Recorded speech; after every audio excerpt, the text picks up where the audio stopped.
Hey, what's going on, guys? Welcome back to the Jeremy Scott Fitness Podcast Radio Show, coming to you on this Friday, April the 7th, 2023. Hopefully it finds you staying safe and staying sweaty all at the same time. On today's episode, we are talking protein facts and myths, how much protein to eat, when to eat it, what times, and everything in between.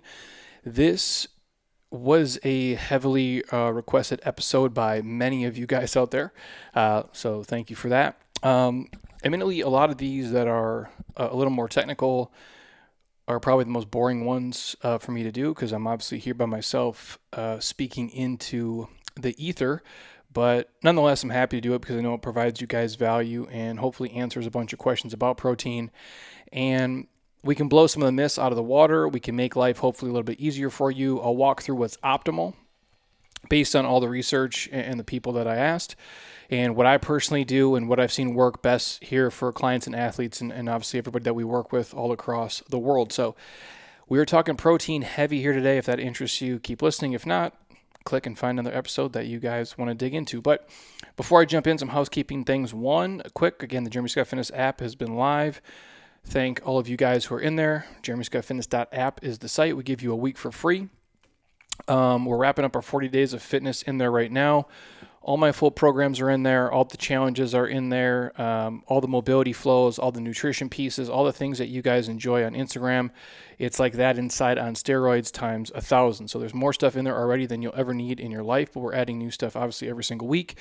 The next challenge we're going to run in there is probably the Summer Metcon, which is basically our Sunday Advanced Metcons mixed in with these very detailed, almost follow-along mobility flows. Some of those videos are 25 minutes. Some of them are 14 minutes. It just depends. But I talk through the entire sequence. Hopefully, if you can find spots in your body that are tight, trouble areas, you can do some auditing. And we get you guys moving, hopefully pain-free. And then obviously the Sunday Metcons you love, we break those down in detail inside of that program. So that most likely will happen the end of May, the beginning of June. But we got a bunch of stuff in there right now. Our 10 weeks to ripped is in there. Our cut and jacked is in there. Our strength and stamina, you name it. There's more stuff in there than you guys need. So if you want to try it for free for a week, JeremyScottFitness.app, check it out. If not, I'm happy to point you guys in the direction of something that will help you rock and roll. Oh, also inside the app, we're going to do a kind of a 7-day jump start. I'm up and down on how I'm going to put that together, but that's going to probably come. My goal is here by the end of April to get that inside the app. So be on the lookout for that. And you guys already know this episode's brought to you by my homies at Athletic Greens, the one thing I take every single day and I never miss. If you don't eat enough fruits and vegetables, and let's be real, almost nobody does, this would be the one thing I would throw into my life. That's why I take it every single day. If you guys want to try it for free, shoot me a DM, send us an email, ask for some free samples. Monica will mail them right to your front door. You can try them 100% for free. My gift to you, athleticgreens.com/Jeremy Scott. If you want to buy them right now, we'll give you a year's supply of vitamin D3 and K2, which you should already be taking, and 5 free sample packs as well to take with you everywhere you go. And obviously, you'll get the full monthly supply. They'll send you a whole kit with the mixer and everything. It's a pretty badass deal. And again, it's the best tasting greens on the planet, in my opinion. I've tried damn near everything else. And, bang for your buck, micronutrient for micronutrient. It's hard to fuck with what these guys offer. Probiotics are in there. Digestive enzymes are in there. The antioxidant equivalent to like 10 to 12 servings of fruits and veggies, which I can't eat, obviously, all on my own. So that's why I go with these guys. So if you want a free sample, don't feel weird. Don't be nervous. Just ask. That's why we send them out. I don't know anybody else is doing that, and I'm happy to help you guys. And if it's a easy way for you to add something healthy into your life and cut out 5 extra steps and you don't got to take 14 different pills, I would do it. I'm a huge fan of things being easy when they can be. I'm not about taking the easy road in life by any means, but if we can success hack a couple of things, why are we not doing it? So hit me up. Otherwise, athleticgreens.com/Jeremy Scott to get some of the free stuff today. And we're brought to you by my friends at JLab Pro. This is where we get our protein, collagen, turmeric, and krill oils. Heather and I both. This is the protein powder that I use when I make smoothies. Heather does like a vegan mix sometimes for her stuff, but I typically go with the whey from Jay. It's the only one that really doesn't hurt my stomach. It's sweetened with stevia. I like it. There's vanilla. There's chocolate. I'm a basic dude from the Midwest. I ain't trying to get fancy unless you do that. Remember when your grandma would buy that like Neapolitan, right? The big square container, or if you got the circle jar. I don't know. Is it Kemp's? Is that the ice cream? I'm probably going to botch the name. But you know what I'm talking about, where it'd be vanilla, chocolate, and the strawberry. And if you were the asshole, you ate all the strawberry or ate all the chocolate, or whatever your thing was. I did like the strawberry in that, but I'm not a fan of strawberry protein powder. Anyways, that's my trip down memory lane. My grandma, shout out to my grandma, rest in peace. That's what she would get, and then I would just sit and crush ice cream at her house. And Lord knows why you always want to go to grandma's. But the protein, vanilla and chocolate is what they have, and that's typically what I go with. I use vanilla more often than not. And again, Heather uses the collagen every single day like I do myself. She puts it in her coffee. I dump it in my mouth like a gangster. If you could snort it like Scarface, I would do that because it'd be even faster. But that's what I do. And the krill oils, obviously, and then turmeric. The fermented turmeric is what they have, which I do think is the best thing that's out there. So that is what we use from our friends at JLab Pro. I think right now there's a discount code. I think it's MM21 for their kind of March Madness sale. But again, if you guys want to check it out, jeremyscottfitness.jlabpro.com. The link is in the show notes here. Use the discount code. If you got questions, please just ask. Our free supplement guide is inside the app as well. If you guys want to check that out, I break down all the supplements in detail and order kind of importance and what you should take, what's the best bang for your buck. We also did a podcast probably about a month and a half ago called Supplements. I think we did like a deep dive on supplements. So if you want to check that out, that is available for you guys as well. So now I got a bunch of notes here, and I'm going to kind of go through hopefully in order of what makes the most sense, depending if you're a beginner in terms of your nutrition, understanding and education, intermediate, and then obviously advanced. I'm getting back into the world of public speaking here now that companies are doing what I like to call normal shit and bringing us in. And obviously, I think, we're coming up on this time of valuing health and maybe starting to understand not just the human body a little bit more, but what makes us overall healthy. And a lot of these companies are now reaching out and asking to come in and do talks about health, about fitness, about nutrition, about mobility, about recovery, about rest. I actually spoke to, shout out to my man Blaze, I spoke to the Coast Guard group over at in Sacramento this week. Talked to those guys. It's basically just did a Q&A on health, fitness, nutrition, answering their questions, and hopefully providing them with some value. I'll be heading to Palm Springs here shortly, and we're getting BJ Gaddour back on the podcast, so we'll get him in there. But we're doing some speaking there. I got a couple of things here, and I don't know where people are at when I talk to them. That's why I'm prefacing this before I begin. Sometimes we show up to these groups. It might be, a group from AT&T, for example, and I show up and there's 100 people, and I'm like, okay, who here knows what macros are? And maybe, 7 hands go up, and I'm like, okay. All the stuff I was going to say, I'm going to have to regress it 10 levels and start from there. And so I don't know everybody who's listening. Some of this stuff might be elementary for you. Some of it might be, in the middle, and some of it might be advanced. So I'm going to try to touch on it all and hopefully paint a picture for everybody and break it down as simple, stupid as I can, because that's how my brain works as well. So protein, right off the bat. Most of you know, so when we talk macros, macronutrients, proteins, carbohydrates, and fats.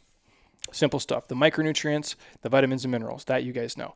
In terms of essential proteins and essential fats, you need these to basically be alive and thrive and be healthy. There's essential proteins, there's essential fats. There are no essential carbohydrates. So in theory, I guess you wouldn't need carbohydrates at all. You could live without them. The body would, I believe, eventually convert, proteins to carbohydrates in abundance. It's not the greatest conversion, but that could happen. But the point is, essential proteins, essential fats, there is not an essential carbohydrate.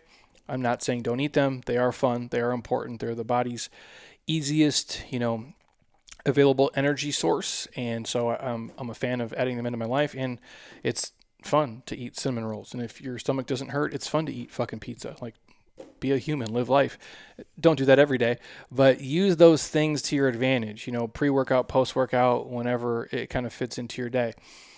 So with all that said, protein, I do think is one of the most important, if not the most important of the macros. Obviously, you need a balance of all three, in my opinion, or at least you need an abundance of proteins and fats. But protein, my friends, It's the building blocks of life, if you want to think of it that way. Every single cell inside your body contains some protein. Like the basic structure of protein is this chain, if you will, of amino acids. And you need protein in your diet and in your body to help it repair cells and obviously make new ones. So if you take two real basic things away from that, protein is essential to life, obviously, but it's essential for building muscle and getting ripped like Rambo. But it's also essential for recovery. And I think that's the biggest thing I want to drill home to everybody listening. So even if you don't want to be, shredded, I don't know why you wouldn't. And I'm not saying, it needs to be everybody's goal, but I think everybody likes to be healthy and to be fit. And so if your goal isn't to build, a shit ton of muscle on your body, which is fine, I think your goal would be to have as much lean, muscle tissue on your body as you can. But even if you didn't care about that, just think recovery and think repair. If that helps kind of motivate you, eat more protein. I know a lot of people listening sometimes think, well, if I eat all this protein, I'm going to be super muscular and jacked. That's not the case. It doesn't work that way. It's no different than if you took the best drugs on the planet. You took the best, performance enhancing drugs. You took the best steroids, the best growth hormone. But if you didn't put in the work and you didn't eat the food, it's not like you're going to turn into Mr. Olympia. Does that make sense what I'm saying? So don't be afraid to eat protein, I guess is what I'm driving at. And so what are proteins and what exactly do they do? So if we go kind of complex here, proteins are just these complex molecules that play a very, very critical role in the human body. They do most of the work in the cells, and they're required for you to function properly, for structure, for regulation of the body's tissues and organs. And the proteins, again, are comprised of these things we call amino acids, which are attached to one another on a long chain, branch chain amino acids. You might have heard that term before or seen BCAAs on various supplements and various labels. That's what we're referring to. And for you guys who want to get into the weeds a little bit, there are 20 different amino acids that can be made up to make a protein. And the order or the sequence of the aminos dictates each protein's unique structure and its specific function and what it's going to do. And so the amino acids are basically coded in this combo of DNA building blocks. There's 3 of those that determine by the sequence of the genes. And most of you probably don't give a shit about that, but I wanted to throw it out there in case you really wanted to get into it. The thing you care about probably the most, how much protein do you need in a day? It really just depends on the person, on the goal, and what is optimal for you and what you're trying to do, and what would be sufficient, what would be insufficient, and what would be deficient, and how much do you need to optimize your body's composition for building muscle, if you will. And so to answer the question, how much protein do you need in a day? The average person, generally speaking, probably only needs about 0.8 grams of protein per day, per body weight, to not be deficient. So that would be like the minimum. So if you weigh 100 pounds, 80 grams would be, in my opinion, the minimum. If you weigh 200 pounds, 160 grams per day would be the minimum. So you wouldn't be deficient if you were hitting that numbers. But if you're trying to get the most and to optimize the most, it's probably something closer to 1.8 to 2.4 grams. That's all of the data I could pull up. And that looks like that's the optimal range. And for some of you, that's a lot. And you might not even be close to where the goal needs to be today. So let me put that in normal terms. Let's say if I'm going to split hairs here and go in between 1.8 and 2.4, let's just say that's 2 grams per pound you weigh. If that was to getting to being, fucking jacked, right? Like, it seems like that's a lot for a lot of people. So if you need to eat a gram per pound you weigh, you weigh 200 pounds, that's 200 grams. If you want to get 1.5, you're talking like 300 grams of protein. That is a lot. Now, I'm not saying all of you have to do that. Everybody's body's going to be different. Some of us feel better on less. Some of us feel better on more. But there is research that supports that. People on like a higher protein diet do demonstrate, and this makes completely logical sense, increased lean body mass, improved recovery from exercise, improved fat loss relative to the calories that are matched. So if you're in a deficit versus a surplus, obviously. And all of that is compared to, let's say, like a lower protein diet. So if I took a higher protein diet and I took a lower protein diet, the people who are on higher protein diets demonstrate increased in lean muscle mass. They have improved fat loss relative to the calories, obviously, and then they have improved recovery from their exercise compared to people who are eating significantly less protein. So I guess if you take anything home, if you eat more protein and you do the work, you're going to have increased lean body mass, which again, if people are listening out there and they say, well, Jeremy, I just want to be lean and shredded, that's going to happen if the calories are matched up. It's not like you're just going to work out, eat more protein, and you're going to gain all this size. It doesn't work that way. I go, but if your body's holding more lean tissue, it's just more efficient throughout the day. You know, the rich kind of get richer in terms of that. So you'll get the lean tissue. You'll look the way that you want to, I guess, what I'm driving at. You'll recover better after training, and you'll improve your overall body composition, and obviously fat loss is going to roll your way. Now, the other question we get a lot on here is in terms of protein and the facts of it. When people ask, well, how much protein can I absorb, in each meal? And there's people out there who say, well, you can only absorb XYZ protein per meal. And this is a big one. Now, what is optimal and what is ideal for your lifestyle might be two completely different things. And when you hear that, well, Jeremy, you only eat, and people will say this to me, you only eat once or twice a day, which is true.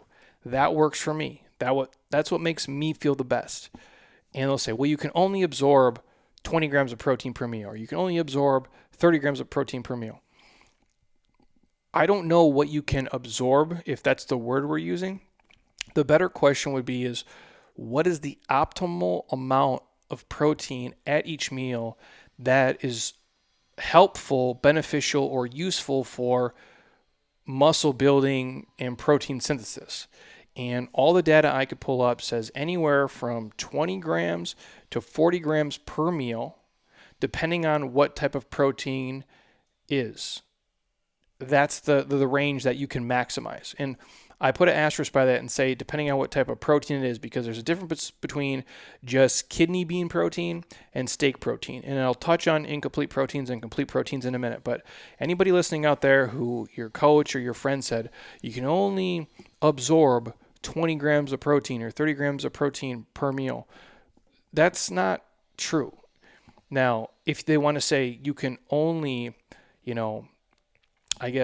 optimize, or the ideal amount to optimize for protein synthesis is between 20 and 40 grams, I can roll with that. But to say your body can't absorb it or use any of it and it just will completely just go to shit, I've not seen any data to back that up, so I don't believe like that could be the case. So for a lot of people, if you're looking for a range per feeding, right? So per every time you eat food, if you're going to eat 3 times a day or 4 times a day, and you wanted to eat 40 grams 5 times a day to get to 200 grams, I guess that might be the optimal amount you could maximize, for protein synthesis. Do I think it's a problem if you eat 3 times a day and eat 60 grams at each? No, I do not. Do I think all that extra protein is wasted? No, I do not think that. I go, but if you're looking at the data, this is what it shows here. Now, I do have an awesome snippet here that kind of breaks down this more in detail. Now, Lane Norton put this out. If you guys know Lane puts out a ton of, I don't know anybody who's researched protein more. I'm sure there is people who have, but he has done it a lot. And he has a little snippet here that I'm going to read through. And basically he says, to find the optimal level of protein intake at a meal, you must determine what the optimal level of protein at a meal for stimulating muscle protein synthesis is, which we talked about early on. And it appears that maximizing skeletal muscle protein synthesis requires approximately 15 grams of essential amino acids.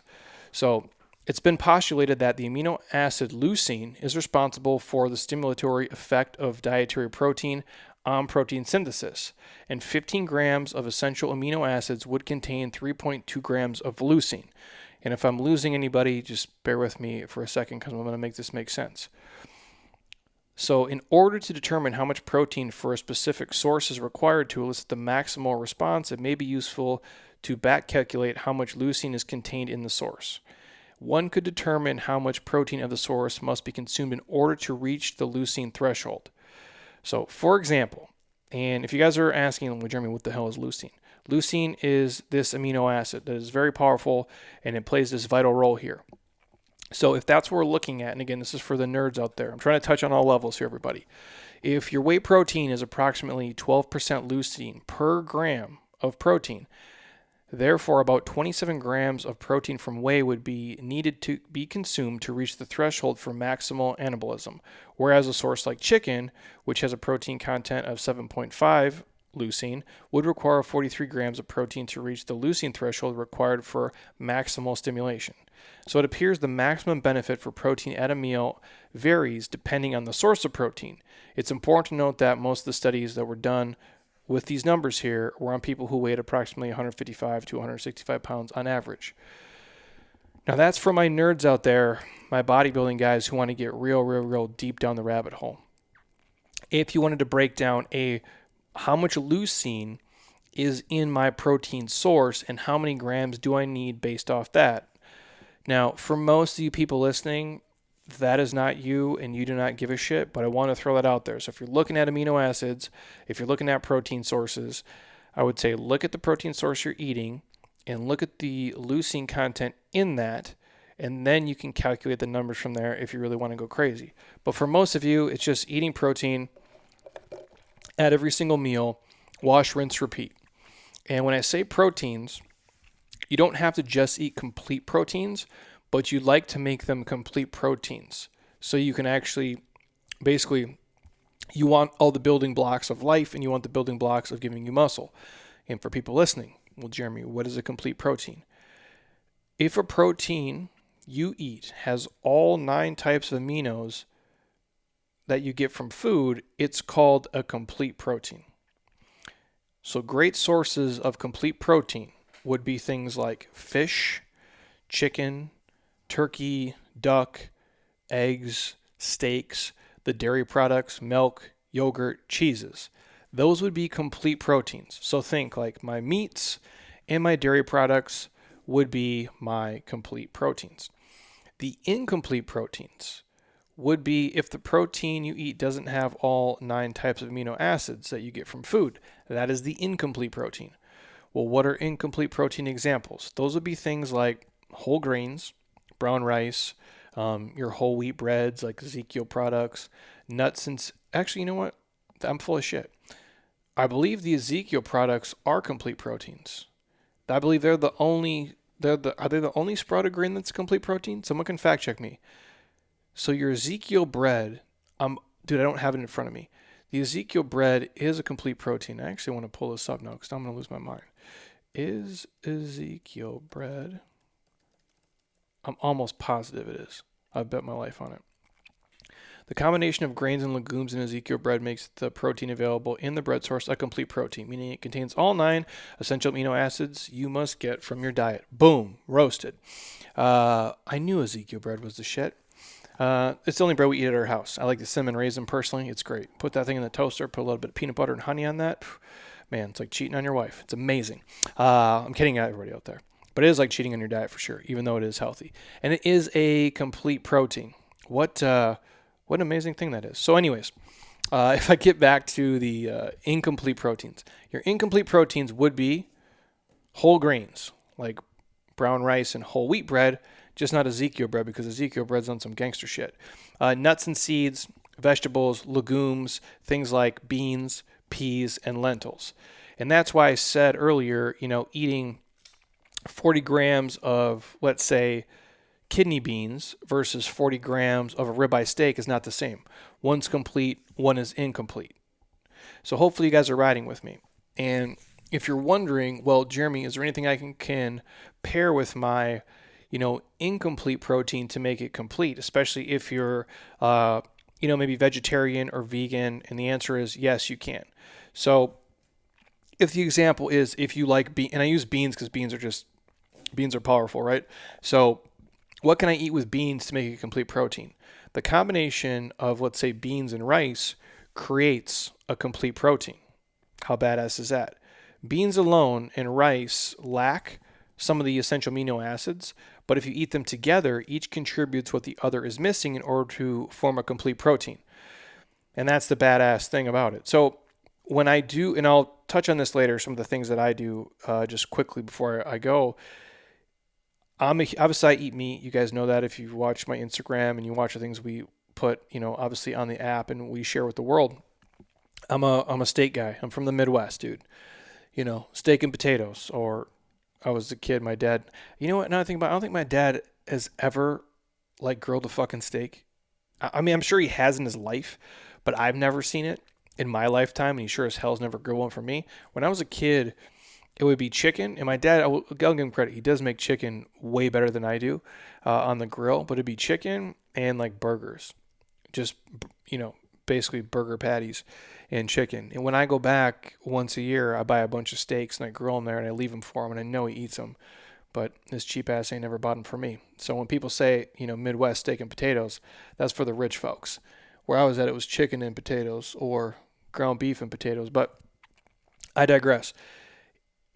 They're not the same, the steak proteins compared to the bean proteins. And so I always would push myself towards the, obviously, animal products for my complete proteins. However, and BJ could do a term me out of these, the Koyas, they're the plant-based protein drinks. They're amazing. They're super addictive. Natural Grocers has them. Sprouts has them. Safeways has them. Depending where you guys live, I'm sure Hy-Vee has them. Ralph's has them. These type of places, they should have them in the refrigerator section. But they are complete proteins, but they're all vegan. So it's pea, rice, and hemp. But they use a mix, so it's a complete protein. So you're getting all the essentially muscle-building proteins you need from one little bottle, which is pretty badass. And so I'm not against the vegan proteins. I just want them to be from, natural, real, minimally processed, healthy forms. And I want them to be complete. I don't want to have had them to add in a bunch of bullshit to get there that is still lacking all the essential amino acids it needs to be complete. And if we're talking, if you pair your beans and rice, you got a complete protein, you're good. If you're really focused on that, maybe just don't eat the beans alone. Maybe just don't eat the rice alone. Combine them so you get the powerful effects you guys are looking for. Now, if you want some other examples, let's say if we get technical here for a second, the methionine, is that how I say it, is, for example, not in your green beans. And the lysine, for example, is not in your rice. But together, those make a complete protein. So when you start to strip out, like we talked about earlier, like the leucine and the lysines, when you start to take out these certain amino acids, you understand which ones are in certain foods and not in certain foods, then you can start to combine them. And I know for most people that's way too complex and we go down way too many rabbit holes and most of you don't give a shit. But if you want to make it simple, stupid in your brain, remember this. Veggies with grains, for the most part, is a complete protein. So if I have veggies and I have some grains, that's going to make a complete protein. If I have legumes with nuts and seeds, that's a complete protein. If I have legumes and grains, that's a complete protein. So again, just a real quick reminder. If I got green veggies and I got some grains, I can make a complete protein. If I got some legumes with nuts and seeds, complete protein. If I got some legumes with some grains, boom, that's complete protein. Hopefully that makes sense. The pairings I'm breaking down for you guys. Worst case scenario, get yourself a steak, call it a day. If I'm talking, some of my, favorite stuff, obviously steak, I'm a huge fan of. I'm a huge fan of ground beef, bison, elk, venison. I do like certain fish. If it's done right, Heather, makes it way better than I do. We don't do it nearly as much. She eats way more seafood than I do. I like salmon. She'll do way more shrimp. She'll do way more. What else does she do? Shrimp, scallop. She does quite a bit. She's huge on that front, and she'll do more fish than I do. Also, chicken is cool. I'm not the biggest fan, but if it's done right, I can roll with it. Ground turkey, she does quite a bit. I do like the yogurts, but we tend to do the coconut yogurts. But again, I'm eating enough, complete protein, so it's cool. And again, for you guys, if you're out there and you want a great source, cottage cheese is a great source of protein. Kidney beans, paired to make it a complete protein is awesome as well. Those are probably the big ones. So if you're out there struggling and say, Jeremy, what do I eat, to get more protein in my life? Chicken, fish, steak, beef, bison, venison, cottage cheese, yogurt, turkey, kidney beans paired with something, boom. Those are all huge bang for your buck items. Now, the other question we get on here a lot is about, protein timing and nutrient timing in general, which I'm going to tie the two together here real quick. In terms of your nutrient timing, and I get this a lot. I come from the fasting world. Again, you guys, most of you know how I eat. I've talked about it many times on here before. It's always changing and shifting and evolving depending on my schedule, how I feel, what I have going on. This last 2 months has been probably funkier than most, which I'll talk about with BJ when I get him on. But I don't think nutrient timing for most of you makes a huge difference. I'm sure, we could pull data and you can split hairs on certain things, but for most of you, I think overall what's most important is getting the right amount of macronutrients, micronutrients, and calories per your goal, whether it's a surplus or a deficit, in a 24-hour period, as opposed to just worrying about every 2 seconds, what you eat. Do I got to eat every 2 hours, every 4 hours, every 5 hours? Do I got to eat? To me, find something that works for your lifestyle, something that's sustainable, something you can do, in this season of life and build on for the next season of life, and find something that makes you feel good and move better. And then the byproduct is obviously you probably look the way that you want to too. So I don't think nutrient timing is that important, but the protein timing is probably the one that is the most important if you really want to get down to brass tacks here. So hear me when I say that. I don't think it matters when you eat breakfast and when you eat dinner, but if you're going to time anything and you want it to time just the protein consumption, that's probably the one that's the most important. And if you're talking about what's ideal versus what works for you, that might be the same thing. It might be something different. Now, what is ideal for my body to build the most amount of muscle is not what I do. And I know that, and I'm okay with that because I didn't feel good doing it that way personally. So I eat this way. I have no data to support this is the best thing for my body. In fact, when I look at some of the stuff, the real data that's out there, it's probably not the best to optimize the most amount of muscle I can possibly hold on my frame. But also I have, the ankles and wrists of a 7th grade girl. So I don't have a giant frame and I'm okay with the way that I look and the move and feel. But instead of me eating once a day or twice a day, it's probably better for me to evenly distribute my protein throughout the day. So again, for example, what I do is probably not ideal most days, but that's what feels best for me. Again, I have no evidence to support it. I just like the way that it makes my life easier in all reality. But protein distribution does matter for building muscle. I'll say that. The way that you distribute the protein throughout your day, data shows it does matter for building muscle. For most people, 3, 4, maybe 5 high protein meals a day is probably optimal. I'll say it again. If you're trying to build the most lean muscle on your body humanly possible, it's probably best for you to distribute your protein between 3, 4, and 5 high protein meals per day. If we're talking timing, because I know a lot of people, again, I grew up on, muscle and fitness and pumping iron and all the bodybuilding magazines and stuff, and I'll probably always love a lot of those things, and a lot of it will be layered in me till the day that I'm dead.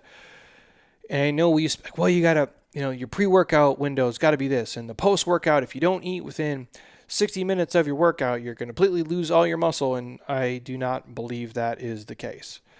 I think if you're going to time your pre-workout, protein distribution 3 or 4 hours before, I think there'll be aminos in your body to be able to rock through your workout. I think the same thing for carbohydrates too. And I think it's fine if you eat your protein a couple hours post-workout too. I think it's okay if you don't eat within 60 minutes of working out. I don't think you're going to wither away to nothing. I don't do that. And again, I'm, getting real close to 40 here. And if you look at me, it's not like I'm withering away to nothing here. I got plenty of muscle on this frame for my age and my goal and what I'm trying to do. For some of you, it might be more beneficial to eat right, after you work out, if that's what makes you feel good. But it is not required to build muscle and to keep muscle if you don't eat within, 30, 40, 50 minutes of crushing your workout. If you do it within a couple hours, I think it's going to be fine. If you eat a couple hours before and you want to rock with it that way, I think it's okay too. And if you want to wake up and train on nothing and you feel good and you fucking crush it, I think that's awesome as well.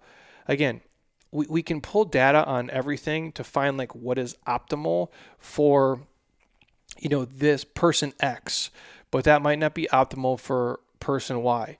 And sometimes I don't do things based off of just what's optimal for the science. Sometimes I do things on what makes me feel good, what makes my life optimal, and what just makes sense to me in my brain and in my heart. And that's what I do for a lot of things. And it's the same way that I eat. I've done a lot of auditing. I've done a lot of discovery, and I can go off of what is ideal, per the textbook, and I can look at what works for me. Sometimes those are the same, and sometimes they're not.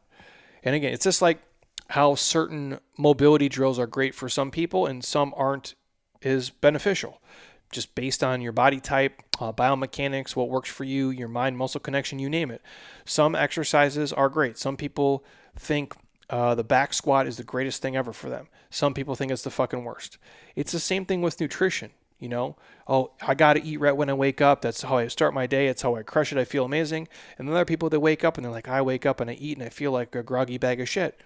Then don't do it. You know what I'm saying? You got to be smart. Some people eat before they go to sleep and they feel like trash and they sleep crappy and they're lethargic. And some people eat before they go to bed and are full and satiated and feel well rested and they kick ass when they wake up. So we can go over all the data, but you have to find what works for you. That's the thing why, I think it was like Paul Toussaint, said he was like an enemy of nutrition because it's so difficult, to do it for everybody because everybody's a little bit different. Everybody has different goals. Everybody has different genetics. Everybody has different wants, needs, social schedules, travel schedules, you name it. So the key here when I'm sharing information is taking, what you want and leaving the rest and playing with things and trying things and using the things that work for you and your body and your life. And that might take some discovery and it might take some auditing and it might not happen exactly overnight. 3 quick questions before we go.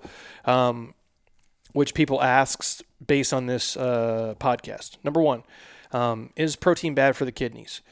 Now, again, all this information, I'm not a medical doctor. Don't take advice from some gorilla in a warehouse. I'm just sharing information that I have learned, that I've seen from people I've talked to, from the sources that we've pulled, and this is what I have found. In a healthy person, in healthy kidneys, that's not the data, or I have not seen a bunch of information saying anything like that. In fact, you can find information. I believe Stu Phillips has like a meta-analysis out there showing that that's not the case. And there is other data out there as well that supports this. And so protein in a healthy individual who has healthy kidneys, it is not going to kill you or crush you, and it is not bad for you. I know a lot of people will just kind of throw that out there, but you can send me the data and I'm happy to review it and look at it. But from everybody I've talked to, all the physicians we've worked with, everybody that I've seen, I have not seen it to be the case. So I think you guys are cool to rock and roll. But again, don't take advice from me. Always talk to your physician before you make changes to your diet and the things that you're obviously doing.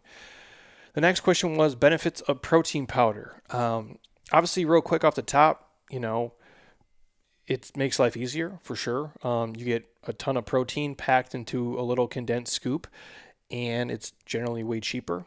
than eating food. It's quick, it's fast, it's efficient, and it solves a problem. It covers the gaps in your eating. If you can't eat enough quality protein and you want to supplement with it, I think it's super simple. It's basic. It's easy. It's why we work with Jay at JLab, and we use his stuff. And sometimes it's just nice to have a protein smoothie and kind of mix things up. It's like a little dessert. You can sweeten it up. You can make it a little sexy. So that's the benefit of protein powder. The other question on this was, what's the benefit of protein powder with psyllium husk in the ingredients? Now, I've never seen this personally. I don't know the brand. I don't know where this would be. Psyllium husk, obviously, it's a bulking agent with fiber, so it gets in the gut and it binds things together, if you will, and then helps it, bulk stool and shoot it out your ass. So I know that's the case. I don't know how it works in conjunction with the protein inside the gut. I'm not a gut health expert by any means, but I know enough to be dangerous. So I don't know. But psyllium husk it basically helps you poop, or it helps you bulk stool together to make your poop more solid. So it's not like runny diarrhea, or that it's not like a rock hard rocket ship coming out of your ass. So that's what psyllium husk is. And then obviously protein powder is protein powder. But I guess if they combine them, there might be some benefit. I have to do more research and lag. I thought that was a little different question off the top here.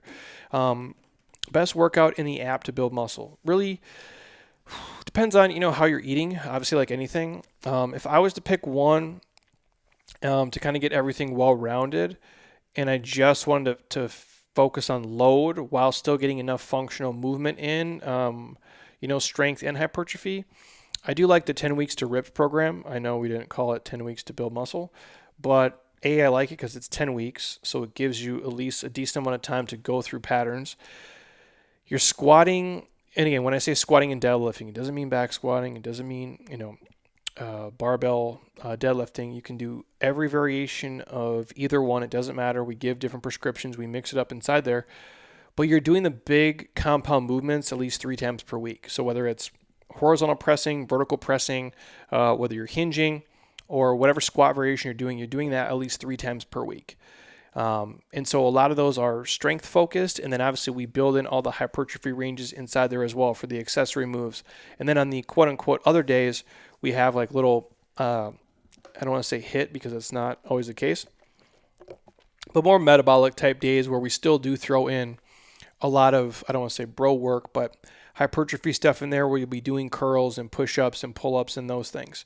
But we do focus on the bigger compound movements multiple times per week. And most people in their programs that I've seen, and I'm generally speaking here, aren't doing heavy pushing and pulling and pressing movements 3 times per week. Most people are doing them like once a week or twice, and they're doing all the accessory stuff outside of that. So I do think that's a good mix, especially if you want it to be well-rounded and functional. I think that's great too. And I think for most people, you're going to get more longevity out of your body and out of your life as opposed to just beating the shit out of yourself all the time, because I've done that when I was younger. And, you pay for it when you're young, you pay for it when you're older, and you don't rob Peter to pay Paul is what I'm saying. Or if you want to think of it, don't step over dimes to pick up pennies. Just take your time with these things and do the compound lifts on those days, and then take the other days to really own the patterns and work through them. And I do like a mix. That's why 99% of the programs that we put out, there's a nice mix there. Even the ones that are more bodybuilding focused, we're still doing some accessory work that is more, I don't want to say functional, if we want to kind of pigeonhole that word, but we're giving you a more well-rounded experience. I think that's probably the best case for most people in terms of longevity. So the 10 weeks to ripped is great. I do like that one. The cut and jacked is cool too in terms of it's very hypertrophy heavy. I just think if you're just focusing on muscle and not, for lack of a better word, just aesthetics, the 10 weeks to ripped is what I go to first. And you could jump into the cut and jacked after that if you wanted to do that. And last but not least, what is my favorite protein sources and powder? Again, talked about this real quick already. JLab is the protein powder that I use. I do like the Koyas as the plant-based protein drinks too. And then obviously for me, steak is probably got to be number one. Next to that, I would say bison. Next to that, it's probably ground beef for me. I do like the True Story organic chicken. That stuff is super addicting. It's one of my faves. And then next to that, I probably do Koyas. And then probably, elk, venison, and then followed by like ground turkey, salmon. Oh, I'll probably throw eggs somewhere in there towards the top. I do make this meal and it's super ghetto. I'll put it either on Instagram. It's gonna go to the app for sure. I make a meal where I take a pound of ground bison or elk or venison or ground beef, and then I take and I season it with this little Kinder's kind of butter house seasoning, which is super addictive. And then I'll take three like omega-3 fortified eggs. I'll make those, and I'll just eat that together. And that might be my dinner some nights. And if whatever veggies Heather's making, like asparagus, Brussels sprouts, and those things. But that a lot of times is my dinner, and it tastes really good, and I like it. And if I'm, feeling very Midwest and I had a tougher workout day, I'll throw some potatoes in there. So it's literally a pound of ground, let's say elk, and three omega-3 grass-fed eggs, and I'm spacing, and my potatoes, and that's what I'll eat for like a dinner typically, and it's good, and I like it. So those are probably my favorite protein sources and my easiest go-tos. But a lot of times, man, I just grill steak, and that's what I like. And again, my output is high still. I move a lot, even if my let's say I don't train as heavy and as stupid as I did when I was younger. My output is still high. I'm doing a ton of mobility work. I'm doing a ton of walking. I'm doing a ton of movement every single day. Like I've walked almost no steps today. It's how I feel. I did work out just now, and I pushed a sled for just 15 minutes outside nonstop, up and back down our alley here, our torque sled.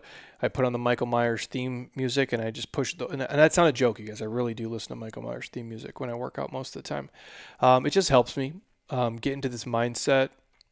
For whatever reason, it just makes me, I don't know, it makes me feel good. And like that's like a real creepy serial killer kind of thing to say, but I just do. I'll talk more about that when BJ's with me, because I think it'll make more sense. But the point is that I feel like I had some tissue work done this morning. I came in here, I've done a bunch of office shit. I've went through my mobility flows. I walked my dog a little bit, but I really haven't moved around nearly as much as I would like to. And I've taken 7,000 steps so far. I'll let this podcast load. I'll walk around, and I have to get on a call here in a minute. And I'll be at probably 11,000 steps per day. And the point of me sharing all that is I still do move a ton.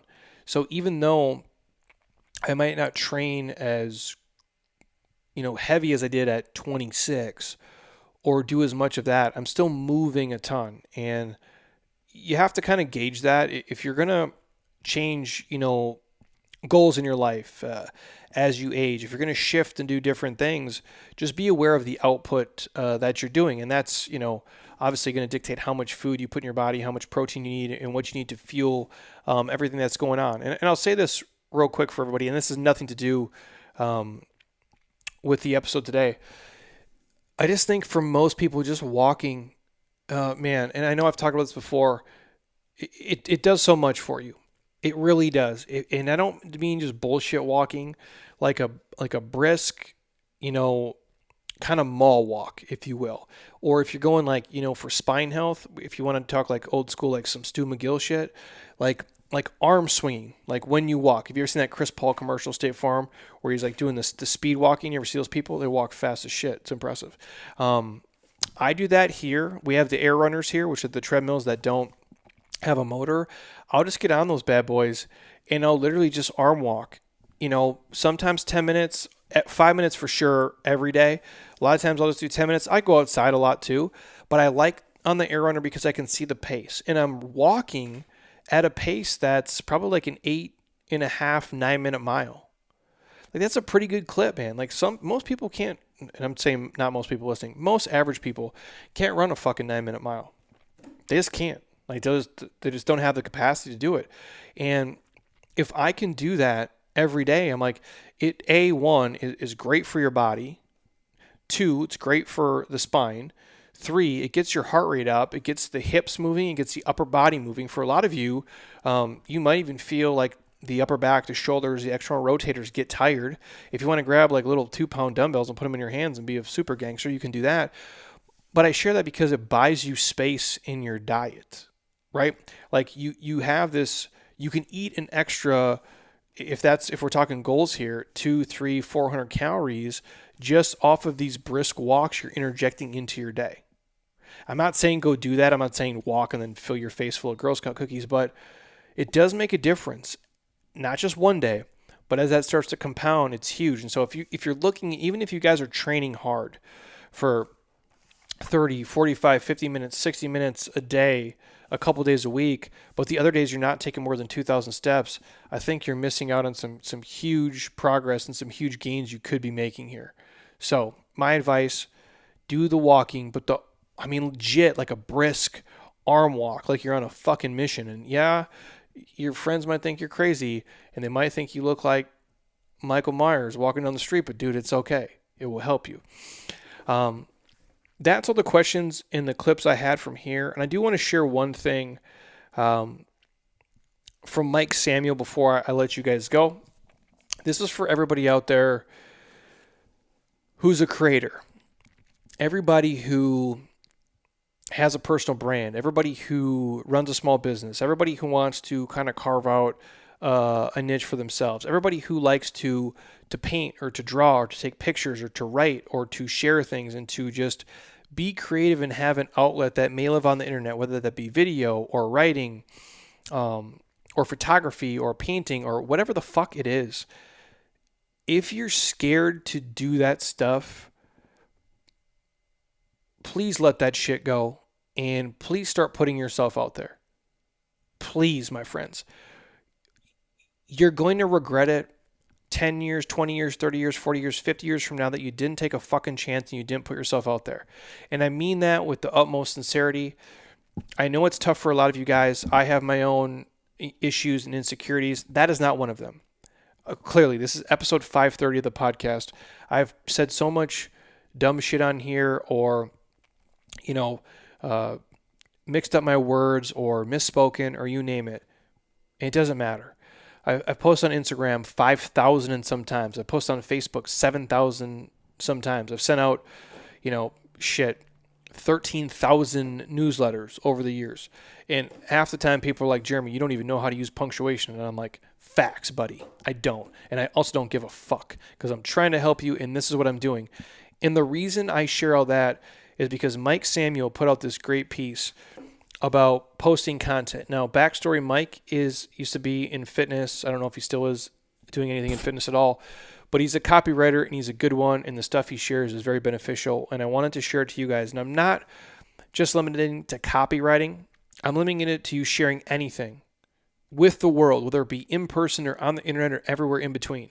But he goes on to say, the game of posting content or emailing your list is so rigged in your favor, it's ridiculous.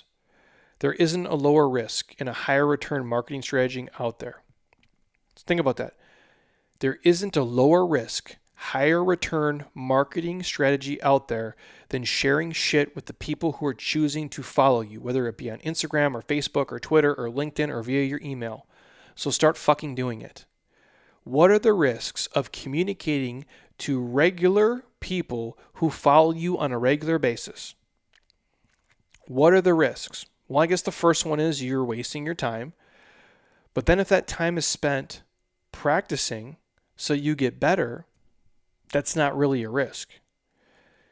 You risk writing something that no one reads or nobody comments on or nobody likes. So what? Go back to point number one. It doesn't fucking matter. And the risk of posting when you only have a tiny or small following, well, at least people won't see your crappy shit when you start out.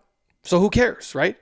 And so what do you have to lose? Hey, Jeremy, I don't have a big following. Nobody's going to read it. Nobody's going to see it.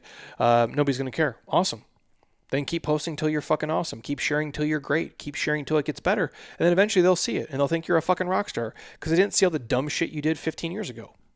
Probably a lot of you listening to me didn't see all the things I would say and the advice I would give that was probably completely ass backwards and wrong. It was the best I thought and knew at the time. When you know better, you do better. What are the rewards, though, of you sharing your story and your gift and your education and your knowledge and your experience with people in the world? Well, the rewards are pretty much fucking endless, you guys. Having a small list, having a small following on the internet, and worrying about crap or the fear of saying something dumb is the exact reason you should be communicating with your audience every single day. Because ultimately, the consequences of doing that are so insignificant, they shouldn't even enter your brain. Because if only 500 people follow you, why do you give a fuck if you say something dumb? Because nobody will notice and nobody will even give a shit. And if you do write a crappy email and you do have a shitty post, guess what? You can write a better one. You can make a better one tomorrow. That's the beauty of it. We have such short attention spans and even shorter memories. No one will even care. The only person who remembers the shitty stuff you posted and said and did is you guys. Not anybody else. I'd never notice. I'd never remember. But let me tell you what I would remember. When you write something, when you say something, when you make a video, when you share something that really matters, that truly resonates, that really helps somebody out, that really hits them at a time where their life is shit, and you said something or did something or shared something that made them laugh or pulled them out of the fucking gutter, they'll remember that. And the more you guys hone your craft and the more you share and the more you talk, the better your chances of doing just that. I paraphrase a lot of that, obviously, but that is something I am very passionate about. And this is not a I am awesome thing, look at what I did. But when the pandemic happened and we're all stuck inside eating shit and we can't go do stuff because of the fuckery these idiots are doing, what did I do? I felt just as shitty as most of you, if not worse. And I knew that. And so I came in here every day and we started these Sunday Advanced Metcons that we would share on Instagram, and many of you found me there. And I did 54 extra podcasts on top of the podcasts we already had scheduled because I was fucking trapped here every day. And many of you found me there. And many of you listened to me in those days and in those times when you felt like shit and you were having a bad day. And maybe I said something or sparked something or gave you some hope, and that, put you on a different path to not be where you are. If I just would have been like, well, I don't want to sound stupid, or maybe people will hate this fitness video, or I can't talk about that, none of you would have saw the videos, none of you would have listened, and maybe none of you would be here today. And maybe one thing I said made you do 14 other things that made your life super fucking awesome. And I'm not taking credit for that, but there's power in our words, you guys. And there's a lot of negative shit out there in the world. And you can choose to let that swallow you up, and you can choose to let that come in your brain. If I woke up every day and read the fucking Twitter for 10 minutes, I would think everybody's going to kill me and the world's going to end tomorrow. But you know what? I wake up, I put the harness on my dog, I walk outside, it's Scottsdale, it's 78 degrees, it's sunny, my neighbors all fucking wave at me, the world is amazing. That's my reality, not the negative shit on Twitter. And I share that because we get so bogged down by like all the negative what ifs. There is a lot of positivity that we can share, and we need to do that more often. And so many of you are just fear of judgment and fear of failure and fear of whatever the fuck it is. You have to let it go. Please do that and just put your awesome shit out into the world. Because if you're too scared to do that, well, people will think it's corny or they'll judge it and whatever. They're going to do that anyway. And those people aren't for you, so fuck them. But when you do that from a place of not selfishness, but of giving and trying to help and educate and inspire, it's heard and it's powerful. I'll share this real quick and I'll let you go. I was getting tissue work done today with my man, Dr. Geyer, and I'm going to have him on the podcast. He's fucking amazing. I work with him forever. I still think some of the most watched YouTube videos I have are with him. I know the number one video I have with him is him doing gua sha on my back and just beating the shit out of me. So thank you for that, Dr. G. But he's awesome. He's a cool guy. Now, you'll go there and he'll speak. He's a healer. That's what his calling is. That's his craft. That's what he feels in his soul. And that's what he does. He heals. And he's doing tissue work on me. He's scraping my fascia, and it's painful as shit. And he's talking the whole time. And but he'll speak, into you. He's big into chakras and energy, and he goes deep on that stuff. And now, if he would have started doing that shit to me 5 years ago, I probably looked at him like he was fucking crazy. And admittedly, I still do think he's a little bit crazy, but hey, I'm fucking nuts too, so it all works. And he's just talking today. He's working on my body, and he's like, Jeremy, you sometimes just got to tell yourself, especially when your body's tight and it's sore and it hurts, you're not old. You're young. You're a fucking badass. You're going to crush it. And he's saying these things to me. And I'm like, yeah, I am a fucking gangster. Like, I am John Wick. Like, I am going to kill the day. And, if he was worried about being judged or feeling corny or whatever it is by me, he never would have said that.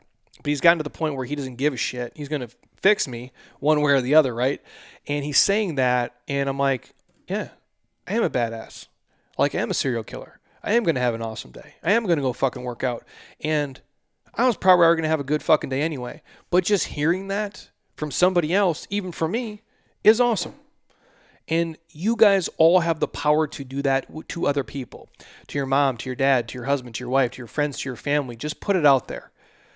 Because the more awesome stuff you create, it does help people down chain, whether you realize it or not. It might not be today. It might be 3 months from now or 6 months from now or 9 months from now or a year from now. But don't fear the judgment or rejection or loss or whatever it is. You have to let that go. You really do. Because there's so many things that I've found out there that people have written, that they've shared, that have helped me in shitty times in my life, and so many awesome people that I've met who have also let those things go. So if you are a person and you have a list and you have a following and you have an audience and you've just been holding yourself back, dude, you'll never have more time in your life than you do right now to let that shit go. And this is the time, dude, because there's people out there waiting to receive the awesome shit you're willing to share. But you just got to share it, man. You just got to let it rip. So I know that has nothing to do with protein in general, but I thought it was important because I know a lot of people are holding themselves back because they have these beliefs. The words you speak to yourself, they do matter a lot, man.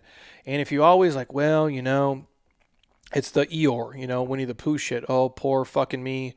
I'm old, I'm poor, I'm stupid, I'm fat, I'm a loser, I'm going to have a shitty day, the world fucking hates me. Well, yeah, dude, if you say that every single day to yourself, it's going to be embedded in every cell of your body.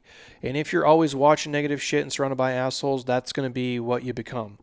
But if you start talking to yourself differently, you start adopting a new belief system, your brain is so powerful, man. It really is. It can change everything if you just change your thought process and you change your belief system.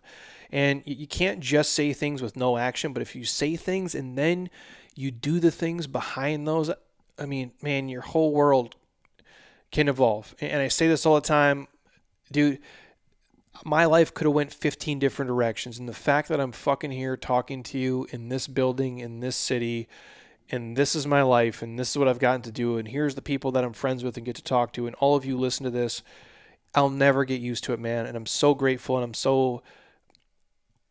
I just have gratitude, coming out of my ass, man. I really do, for all this. And I do not think any of this would be possible if people didn't believe in me and I didn't believe in myself and I didn't hear the right things and I didn't actually believe the shit that people told me and I didn't believe the things that I would say to myself every single day.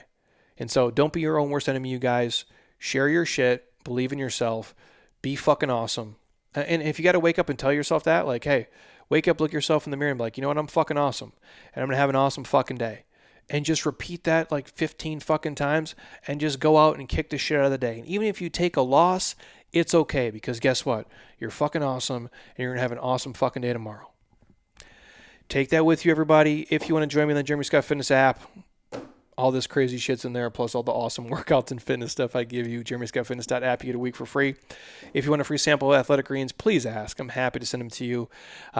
If you want discount codes on our JLab stuff, protein, turmeric, collagen, krill oils, Jeremy Scott Fitness, JLab Pro. All other podcast sponsors are in the show notes. If you're watching on YouTube, hopefully you guys like the new format. I did a little bit different camera setup today to give you a picture of my office. I got the Dwight Schrute back here. I got the Kobe Bryant, Mamba Mentality, Ron Swanson, John Paul Ralphio, David Goggins to my left. So thank you guys on YouTube. Again, if you guys want to subscribe to our YouTube channel, it's 100% for free. All the podcasts are now loaded on there. We do little short versions and we do the full versions as well as all the stuff we do from Instagram. So thank you. You guys have an amazing Good Friday, Easter weekend.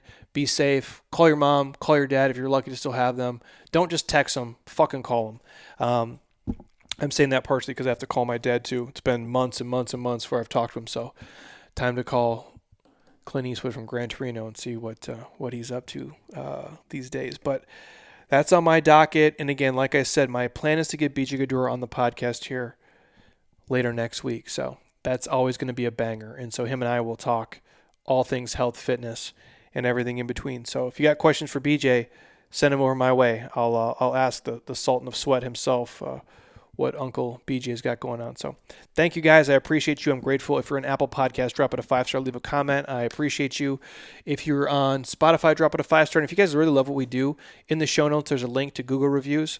You can drop me a 5-star and leave a couple of sentences on there. Selfishly, it helps our business in person and all over the world. And hopefully I provide you guys enough value for you to give me 2 minutes to do that. So thank you guys. Have an amazing rest of your Friday. And until next time, eat well, train hard, be nice to people. And please, you guys, keep doing shit you love with people you enjoy because your life is too short not to. I'll talk to you guys soon. Peace.